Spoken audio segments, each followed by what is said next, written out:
In this activity, students use the task card to explain the phrase and come up with a number sentence.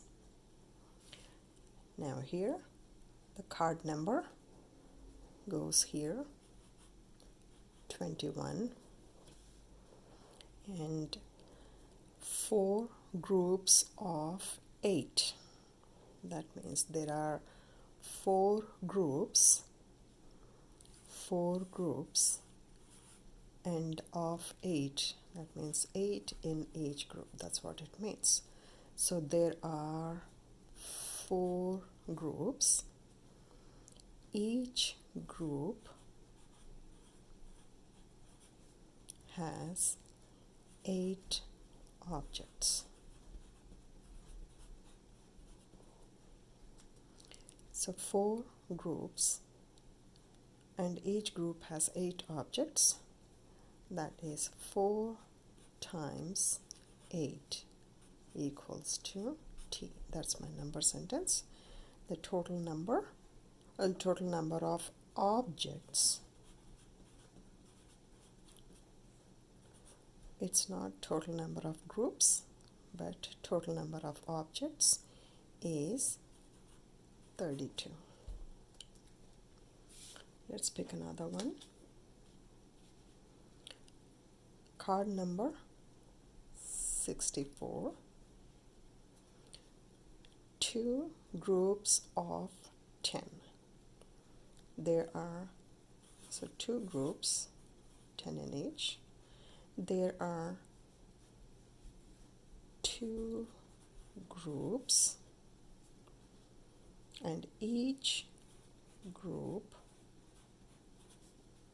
has 10 objects. Total number of objects is, we'll write a number sentence, 2 times 10 equals to M.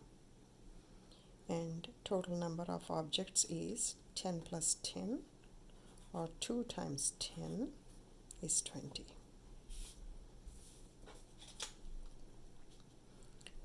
Card number 69.